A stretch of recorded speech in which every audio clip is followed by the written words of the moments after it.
Welcome to the Business Greater Than You podcast, where we dive deep into the stories of men and women who have successfully transcended the frazzled solopreneur life and built productive teams with better lifestyle and income. I'm Nelson Bars, the founder and owner of Utah Independent Mortgage Corp. And I'm Liz Sears, founder and co-owner of My Utah Agents.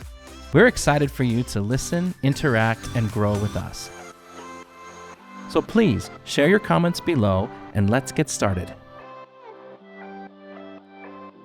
Well, welcome to our next episode of a Business Greater Than You podcast. We're excited to have Aundrea DeMille here as our famous speaker. How are you doing today? I'm well. How are y'all? Doing great. Great. Good to have you. Thanks for having me.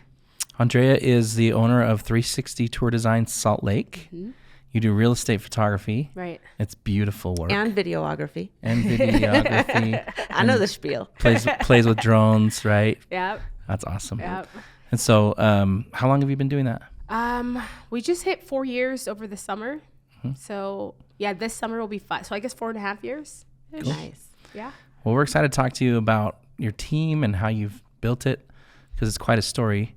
Would you just start by telling us how you started this, got into the business, and give us a little bit of background? So before we got into the business, I was actually a professional mommy blogger and photographer.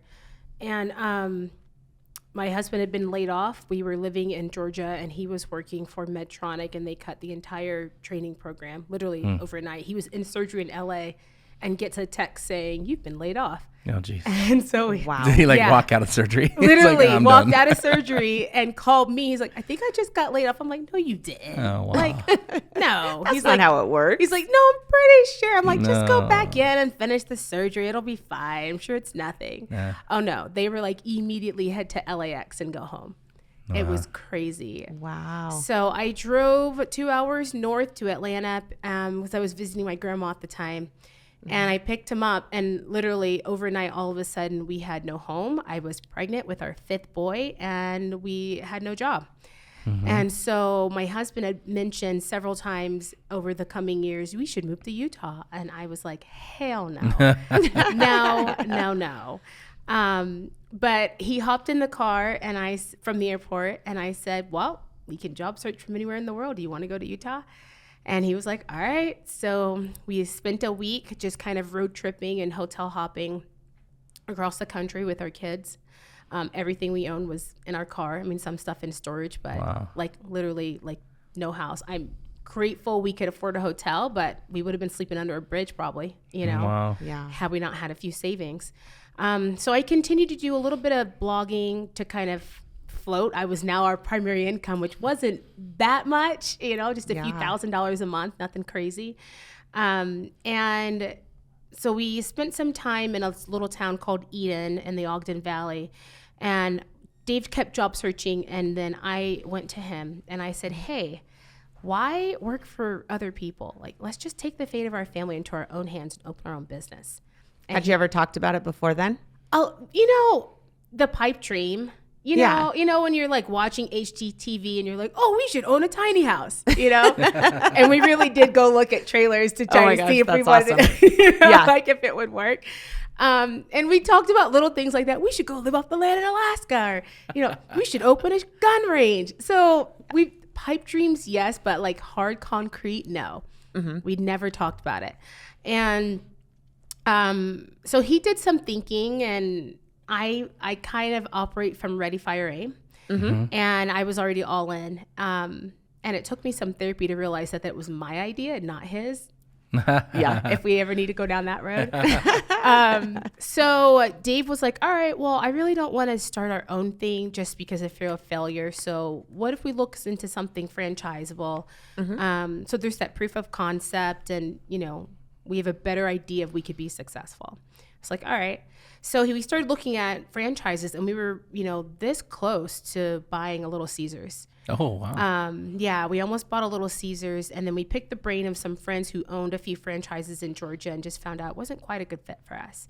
Mm-hmm. And so Dave came across 360. And at the time, they were not an official franchise. They were just selling like contracts and their branding. Mm-hmm. And they would, fly you out. Well, you fly yourself out for a few days of training. And that's about it. You're kind of on your own. But the model had been proven because there was more than one location in a couple of states. And so Dave comes to me and he said, well, you're a photographer and this is real estate photography. Do you want to do it with me? And I said, yeah. And that's kind of how we got started. Yeah. Yeah. Love that. And you were here already. You were in Eden. We were in Eden. We rented a condo, like a month-to-month condo for the whole summer to just kind of figure out what, where we were going to end up. And we actually stayed in that condo when school started. We put our kids in a charter school, and I was just commuting literally 2 hours a day. Oh, wow. Because you had to drive through the valley. It was crazy. But yeah, we just did that until we kind of got a good feel for the area of, okay, where do we want to, rent and kind of thing. So. All right. So you solopreneured it for a while. Yeah. So at what point in this process did you decide it was time to hire your first employee? And who was it? Like, what did they do?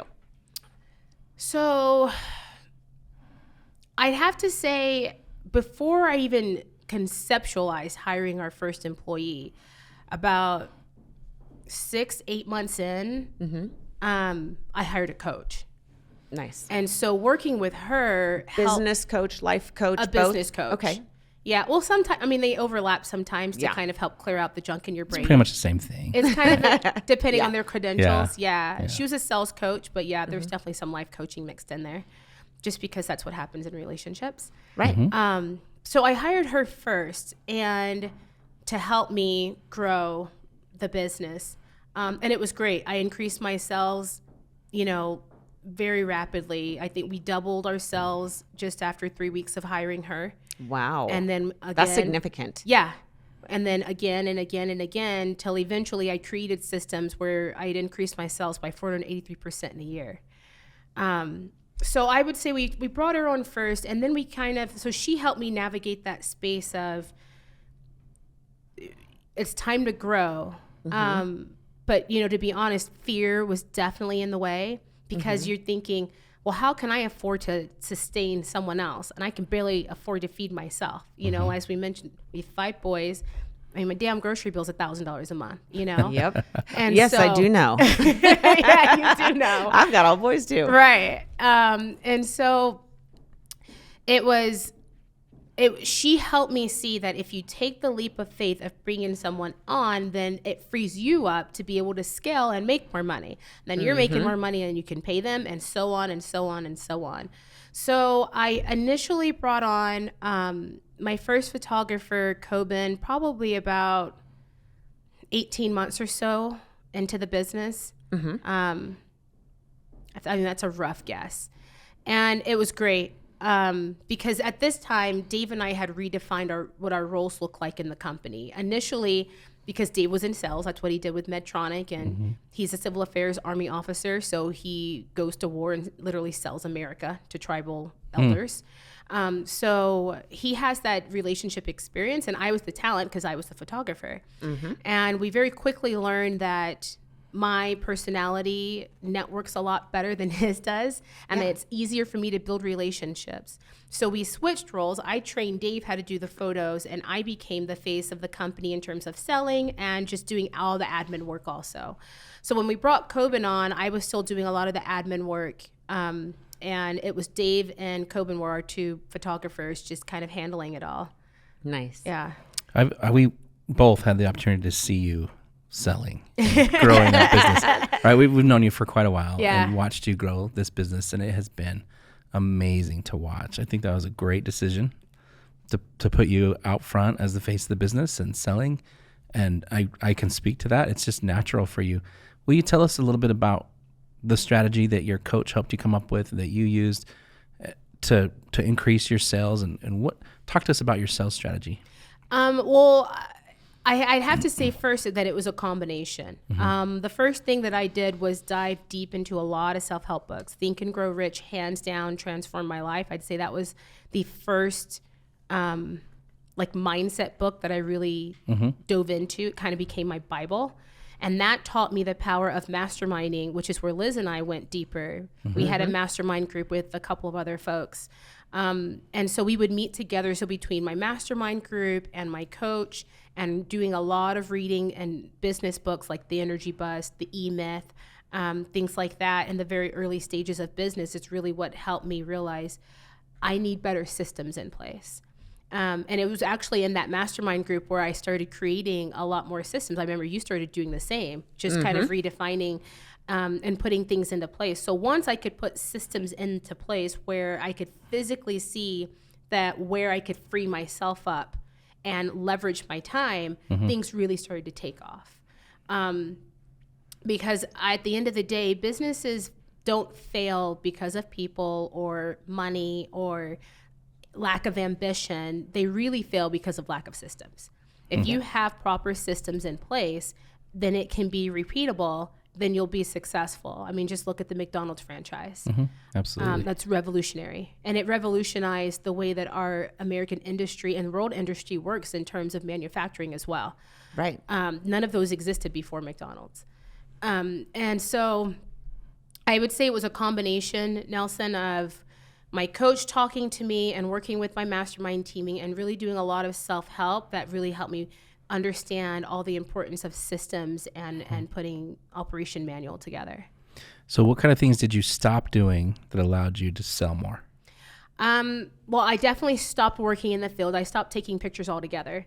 So if Dave became our full-time trainer, so as we brought on more photographers, he could replicate that, and we had the system in place where I would hand him a notebook. So we had our photography training manual and our drone photography manual, and here's how to declutter and stage kind of manual. Cool. So that's the first thing that I did. The second was to relinquish all of the administrative duties as well. So then I brought on an admin and taught her how to do all the scheduling and take the phone calls, deliver the pictures, upload, and just kind of handled that side of things. So my customers no longer had to talk to me. Yeah. And I still get, no joke, even on Christmas, I'm not kidding you, every year on Christmas, I still have agents reach out to me personally. Can I get some pictures scheduled? I'm like, it's freaking Christmas. Isn't everybody You're close? like, no, not today. You're like, Merry Realtors are Christmas crazy. to you too. I'll talk to you tomorrow. Right? I'm going to talk to you about boundaries. Right. And so that was definitely the second thing that I did. Once I relinquished those administrative roles, then it really allowed me to focus on my true strength, which is connecting with people. Yeah. It really has nothing to do with sales. It really is just, hey, how can I help you? How can I help your business grow? How can I help you be a rock star agent? We can help bring these amazing photos that make the process easier for your clients. We can show you how to declutter so your clients are less stressful. We can, guarantee you the blue skies so that they always look beautiful on the exteriors, things like that. We'll turn them around, the next business day so you can move on and you're not waiting on pictures to get a photo listed. So once I started coming from a place of how can I serve, and Liz actually helped me with that too, because I used to be terrified of selling. And I don't know if you remember this comment when we were in mastermind group, and I said, I'm so nervous to go in and say, hey, use me, and this is why, because other bigger companies have a big part of the market share when it comes to real estate photography, and I'm the new kid on the block and new to the state, and I didn't know anybody. And you had no contacts. I had no contacts. You drove here with your family in a van and started a business. and it was a crappy van. Like the bumper was held on by duct tape, and the fender was held on with jumper cables, and the door fell off, like literally fell off the hinge. Such a good story. Right? Yeah, man. You should make a movie. It should definitely be a movie. We still haven't gotten to the climax of the movie yet. You still got some more achievements first. Right. But so... I changed the subject, but so you said you were scared. Oh, I was terrified because in my brain, I'm thinking, how do I go in and sell this product, sell this service? Because it's a two in one. And Liz helped me to realize, she's like, well, it's not selling. You just position it in, this is how I can help you and how I can help your business grow. Once I did that, everything changed. Everything changed. When I went into my sales meetings, presentations and things like that, or if I met a realtor for coffee or I was in their office and, here's my iPad and I'm doing the presentation, I just came from an angle of, how can I help you? And my coach really helped me to clarify that message as well. So I took what Liz told me and I went back to my coach and was like, how can we make this better? Because I'm getting severe anxiety every time. I was doing all kinds of things to stay calm, like power posing, affirmations, and deep breaths. Yeah, deep breaths, and that's not unusual though. Everybody has that severe anxiety about going in and trying to sell, right? If you're walking in with your hand out and you're trying to receive, you're trying to, like suck the life out of that person, they're probably going to say no. You're going to get rejected. Of course you're going to have anxiety, right? I love that. I haven't even ever really considered that the whole mind shift that takes the pressure off. Yeah, from you. it's just how can I help you? I want to help you. What can we do? Another thing that I remember doing is that you would pull us in the mastermind. You'd say, what else can I do? How else can I make it better? How can I beat my competition? Yeah. And then we talked about and what's a pain point. I remember you asking me what's a pain point. And I was like, I hate that I have to resize my pictures to upload them to the MLS. And you're like, done, and then putting them in the order. So that way they're already the way that somebody would walk through a home. And so just like those different pieces of finding out what is your client's pain point. Sometimes they have no clue it's their pain point. Right. And they just know that it's irritating. Right. So how can I find that and fix it? Right. Absolutely. And we used that and had that conversation with my coach to help kind of fine tune the conversation when I was teaching people or, teaching them about our services and how we can help each other. So I upped my listening skills. I'm very outgoing and type A, and I had no problem dominating a conversation. What? So I had to learn to be a better listener and really just start out with, hey, tell me a little bit about yourself, and after we get through all the fluff, it's, all right, so who are you currently using? They tell me. And then I would say, what are some of the things you love about them? And they would tell me. And then I would say, well, if you could change anything about working with this person, what would that be? And they give me their pain points. Well, all I had to do was take their pain points and turn them into my strengths. So if they said, well, I hate that my pictures are out of order, or I hate that I have to resize them, or I hate that it takes 2 days to get on the schedule, or 5 days to get my pictures back. I had answers for all of those. Yeah. Oh, well, we deliver them in order. We guarantee them the next business day. They'll always have blue skies. And we're not going to charge you extra for HDR. You'll get the best possible product up front. It's not going to be package A and package B with crappy photos and then better photos, right? Yeah, you're just going to get the best out front. And once I did that, they were like, oh. And then you just go in and say, so would you like to join the 360 family? Who doesn't want to be part of the family? Join the family. Yeah, that's what I would say. You want to join the 360 family? And most of the time they'd say, yeah. Awesome. Yeah, I'll give you guys a try. Or, if they say, well, I'm really loyal to this person, I'm like, great. I understand that sometimes emergencies come up. Would you mind considering us to be a good second contender if you ever need a backup? Absolutely. That is huge, because if people think that you're trying to get all their business, they feel like they need to protect their original relationship. Right. They feel defensive. They feel like you're infringing in my space. But if you say, oh, keep your first place, can I just be your second option? And then as soon as they try you. Oh, they love it. Yeah. Yeah. I think so many salespeople would stop short of, would you like to join the 360 family? Right. Right. Here's all the things great about us. Here's my card.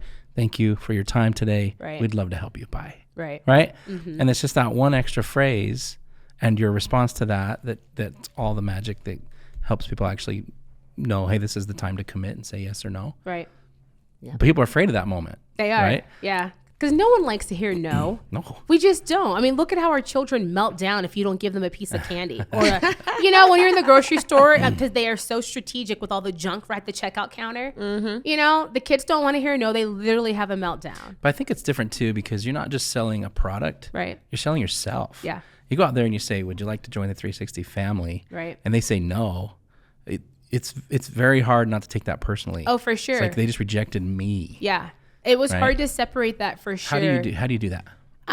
Well, now I've just learned to compartmentalize it and say, well, I'm one step closer to a yes.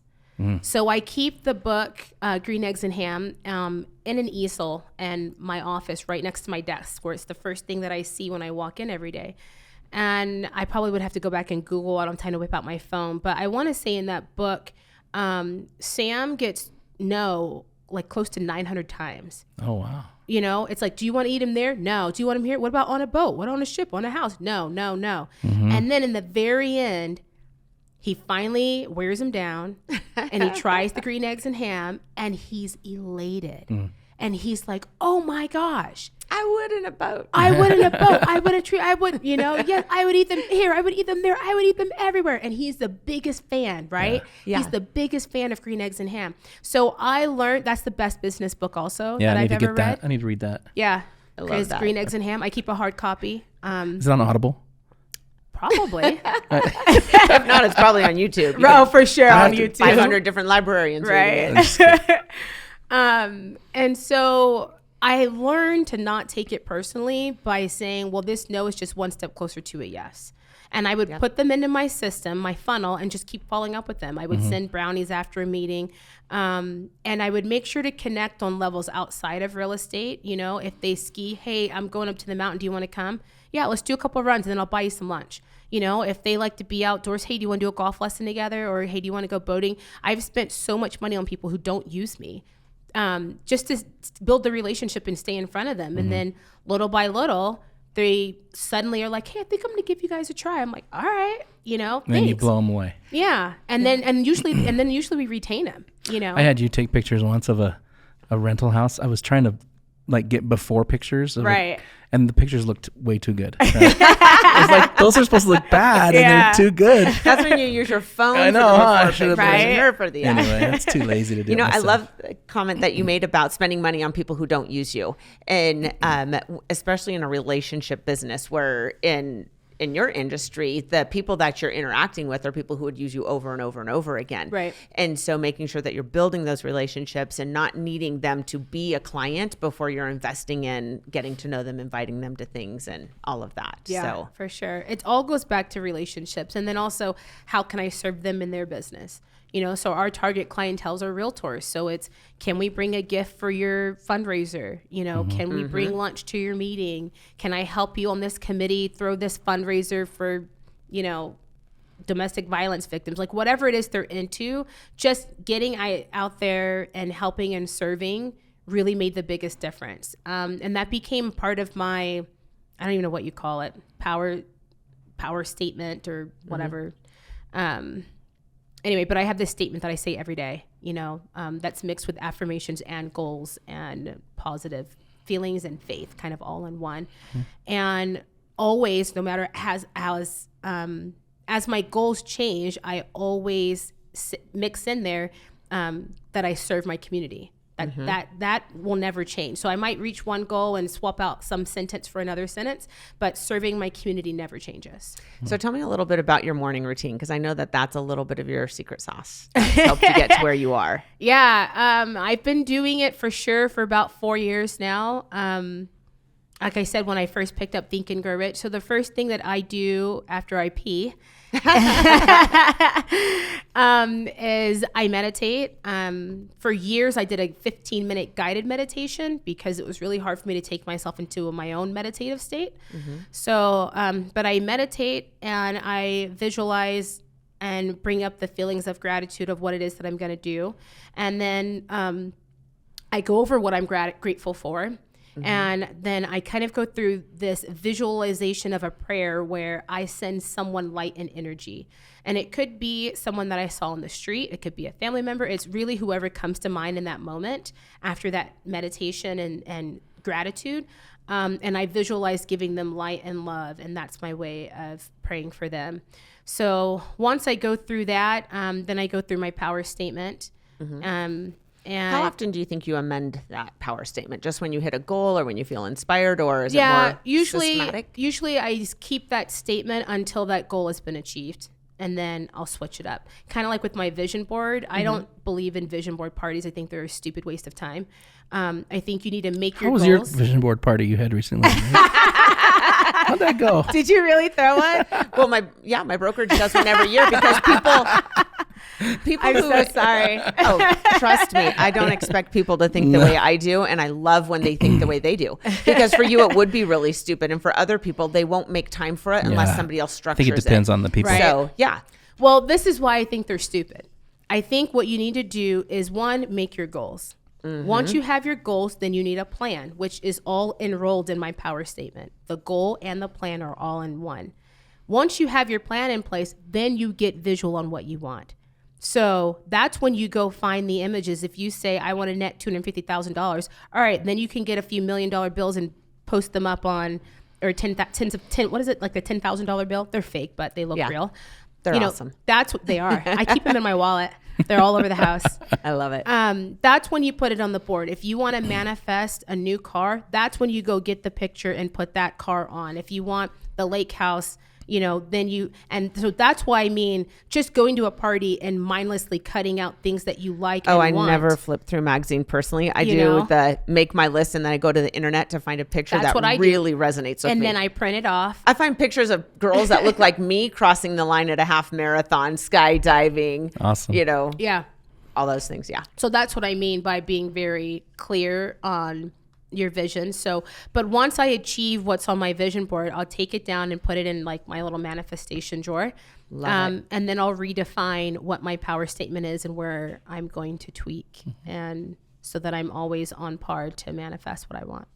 So your morning routine's not over yet, right? Power statement. Yeah. So meditation. Wait, meditation. P, meditation. Send light and love. Oh yeah. Prayer. Yeah.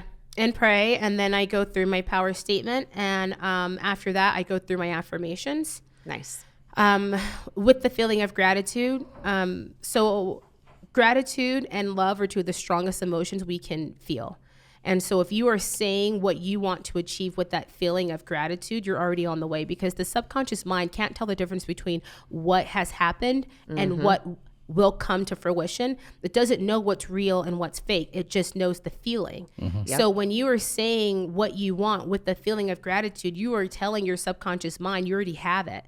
And the universe starts to put people in your life and situations and opportunities to bring those things to fruition. So I go through those affirmations with the feeling of gratitude. And then once that's done, typically I work out. After I work out, I get in my hot tub for 20 minutes and turn on some type of audio book, like a self-help. So my workout's 20 minutes, hot tub 20 minutes, and then I shower and start getting kids ready for school. Nice. So when do you start? When are you done kind of with your morning routine? I start between 5 and 5:30 typically. Lately, it's been a little difficult because I have 2 new puppies.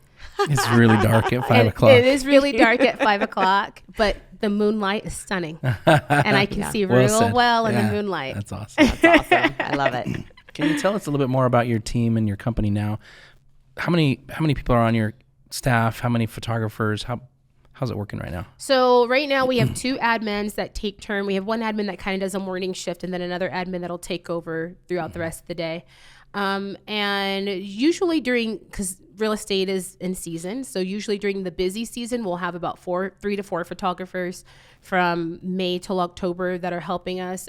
This time of year, we have 2, the 2 that are always with us that are loyal, because it just is what it is. It can be very seasonal as the volume drops off during. So are these like independent contractors? They're contractors. Yeah. Just use them when you need them. They're not on salary or anything. Right. I treat them well. We are very frank in our conversations, and I tell them, hey, we're in slow season. If you need to go get another job right now, I get it. Just communicate with me. Tell me what your schedule is. I give them a bonus over the winter to kind of help them get through and incentivize them to stay, and honor when they want to be off if they need to take time to be with family. Or I just ask, I get a certain notice, because I can't force them to work anything, but I try to create that environment where they want to stay. Just through empathetic conversations and honoring some of their concerns and feedback. And so that's typically how we run it. That's awesome. Great. Yeah. One angle that you have that a lot of our listeners, viewers want to break into is the VA world. So I know that some of your people that you work with are virtual assistants. How did you get into that? How did you find good ones? How do you make that work? Yeah. So a lot of our VA are typically like our editors. Technically my admins are not in Utah. Technically, I guess they would be considered virtual also. But I got into that space just through networking with other owners in the industry. Hey, who are y'all using? Who are you using? We would try different editors, and we would sample them out for a couple days. Usually we would send the same house we'll pick 3 or 4 houses a day and send the same house to 2 different companies and see how their workflow is. Awesome. And see where the holes are and who's doing better or where we can improve. And then after about a week or so of doing that, then we would decide, all right, we're going to go with these people and this is why. It's really easy to compare them when you have them side by side. Yeah, literally. And so I could give you one house and you one, but that's not gonna, right? So if I give you guys the same, then it's easier to compare for sure. So that's kind of how we got into it. Like most of my business and success all goes down to networking and building the relationships. And those people have come through networking as well. And same with my photographers. Every time I need a new photographer, I don't post a job. I just reach out to my SOI like, hey, this is what I'm looking for if y'all know anybody. And I'm so confident and grateful for the growth that my business has, that they always just manifest. They really do. And I've never been without a photographer ever, like since our first hire. I just say, okay, we need another one. And here, manifest another one. Have you ever gotten to a point like, and in my business, I have a hard time balancing sales and ops, right? Our operations staff kind of has to be bigger than today's volume if I want to go out and grow, right? Did you ever have a case where your sales outpaced what you could handle, or did you have to scramble to find people to help? Or no, because I'm very intentional about what I do, and they just manifest. So, for instance, when I first got my first corporate contract with Coldwell Banker, I had no idea how I was going to do it. We didn't have the staff in place to handle that volume. And I went into the meeting and I threw some things in a presentation. Oh, can I tell this story real quick? Yes, please. I'm going to share this story to answer your question. Okay. I was doing some drop-bys, as in I was dropping by offices and just giving gifts to realtors and saying, hey, kind of staying in front of them. And that's also a really good time for me to get feedback. Hey, what's going well? How can we improve? When I just pop into an office. And I would do these with different types of marketing. So this time was spring. It was March. And so most of my competitors and other vendors would drop into offices and give like St. Patrick's Day stuff. And I just never did. I was giving seedlings for planting and something cute that was like plant the seed and grow what you want to, something like that, like manifest whatever you want in your job. So I'm passing these seeds out and this guy calls me in the office and he goes, hey, what do you got there? And he's like, oh, this is great. So many people just bring donuts and cookies and, this is so cool. Thank you. And he's like, how come when I get online, I can't order you? And I'm like, oh, well, we're not officially on the contract. There's just a couple of the offices that are using us. He's like, oh, well, it'd be a lot easier for me if I just log in and I see you and I can pick your company to order photos. And I said, well, how do I get on that list? And he's like, well, I think you need to talk to John Winchester. I said, okay, who's John Winchester? So turns out he is over all of the marketing for Coldwell Banker across the state. So I go to the front desk and I ask the woman, like, hey, do you know John Winchester? Da, da, da, da, da. She gives me this number. I call it. He doesn't answer. I'm like, all right. Of course not. Right?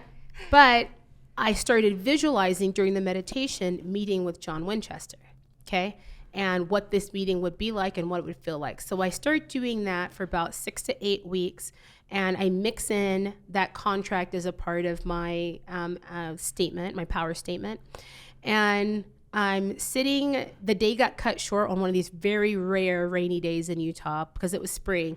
So all the photography for the day got canceled because it was just dumping. So I'm sitting there watching the Think and Grow Rich movie of all things, even though I've read that book a million times at this point. And I get this feeling, this voice in my head that says, call John Winchester. And I pause the movie and I'm like, I don't have his number. Like I'm literally talking out loud. I play the movie again and I hear the prompting one more time, call John Winchester. I'm like, I don't have his number. This makes no sense. Put it back on for the third time, call John Winchester. I'm like, fine. I get up, I go get my phone and I just Google Coldwell Banker and call the first number that just happened to show up. I don't even know which office it went to, but the woman who answered the phone, I told her what happened and how I was trying to get in touch with John Winchester. And this number that I had. So you told her that you were prompted 3 times? No. But I told her that I met with the guy in a different office. Okay. And how I do some work with like one office, but I want the contract, right? Yeah. And so she gives me this number and prefaces it with, he never answers the phone, and he's never in this office, so you could try it. I'm like, all right. So I call it, third ring, he answers the phone. So we get to chatting, and we ended up scheduling a meeting. And so now I have about 3 weeks between that phone call and the actual meeting. So I really connect with the universe and get very good inspiration from God when I'm in nature. So I do a lot of work outdoors as much as I can. So I go on a hike, and then I sit down to like meditate and commune with God. And all this inspiration starts flooding through me about what I need for this meeting. And so I pick out my phone and I just start writing everything down in my notes pad on my phone. And including the pricing, which was a lot less than what I charge my clients, but this is the number that came to mind. Okay. Mm-hmm. So I go back, I prepare for the presentation, and I put things together that I've never had in a presentation before. And I've done this presentation a million times. I have it memorized. But everything that came to me during that meditation session during the hike, I added into the presentation, including that pricing. And my husband, who was my business partner at the time, we were no longer together in business because it was, oh yeah. It was, do we stay married or do we work together? Yeah. You're like, we'll stay married. Yeah. I reckon we'll keep you around. And so Dave was not on board with me going into this meeting and negotiating that price. And I'm like, he's like, we're going to lose money. This makes no sense. I'm like, it will make sense with the volume. If we get the contract and we have this many with the volume and we continue to grow, it will make sense. Don't worry. And he was completely against it. And so I went against him, and I went into that meeting with that number. And everything that John brought up to me was what came to me during that meditation statement. Mm-hmm. Everything from, can you turn daytime to twilight? And I happen to have those in my presentation. I'd never had twilight photos in a presentation before. Not where it's the same house of daytime, nighttime. But it's the same photo. The same photo. You just change it to an evening. I'd never used that before. And we'd only had a handful of clients who've requested it. And so like everything he asked for happened to be in there. And so then I get to the part of, do you want to join the 360 family? He was like, yeah, I do. But I got to run it up to, the CEO. Because this is a corporate contract with NRT. And he's like, so let me follow up with you in such and such days.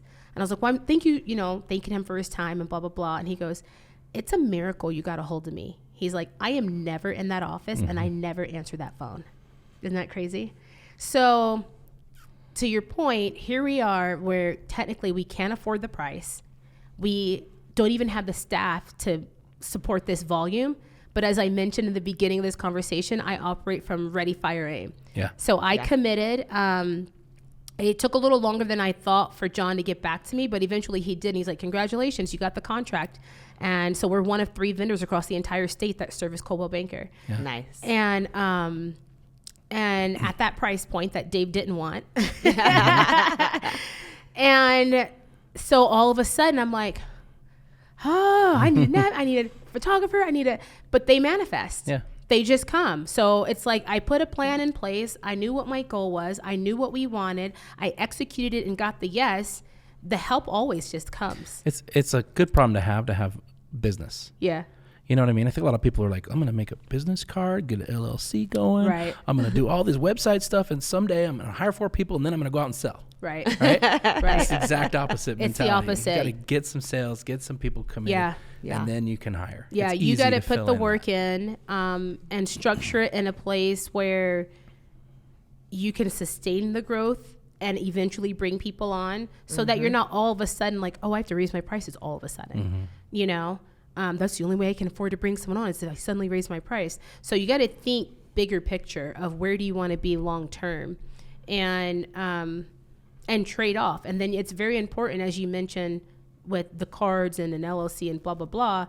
What folks fail to realize when they're starting a business is you have to work on your business just as much as you work in your business. And then once you work on your business where that no longer needs you, then you can work in your business. And then you can go back and tweak what needs to be done. But that's how you keep it going. And that starts with those systems, which is not the fun part. It sucks. But if you want to be successful, you need good systems. Yeah, exactly. I love that. That's an amazing story. Yeah. I've never heard like all the details to Yeah. that before. Yeah, I so love that it. was I fun. had no idea that. And I think nobody would know how hard you worked to get that contract and how long Right. you, How long it really you took. focused on that. Yeah. And, Yeah. and planned for it. And it's inspiring. It's awesome. Yeah. Thank you.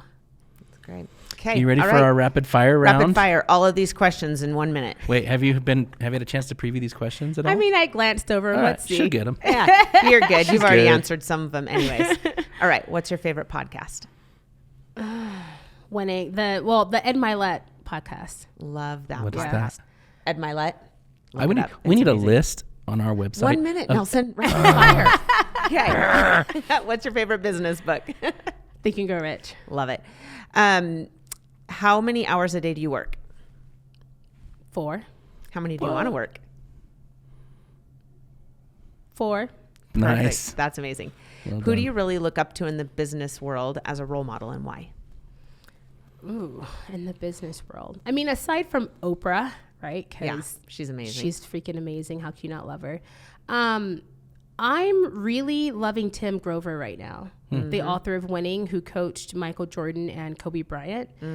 Just his mindset has really shifted everything for me in the last couple of months. So definitely Tim Grover. Love that. And then what is the best piece of advice or one best piece of advice that you could give our listener or viewers? Be persistent. Don't give a crap about what everybody says, even if it's your family and friends.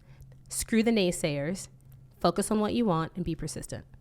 You've been listening to the Business Greater Than You podcast with Nelson Bars and Liz Sears. Our mission is to help lenders and agents like you. If you're either already a full-time realtor or looking to become one, and you desire to be highly successful, if you are both a learner and a doer, a hard worker and a total team player, we would love to chat with you about joining our team. Visit us at businessgreaterthanyou.com. If you're a loan officer or would like to be one, we have a path to help you learn the business and develop the skills needed to lead a high-performance origination team for better income and lifestyle. And lastly, if you would like to work with either of us, we would love your business. Do you have a question for a future show? Would you like to be considered as a guest on our show? If so, please call or text our listener line at 801-871-9130.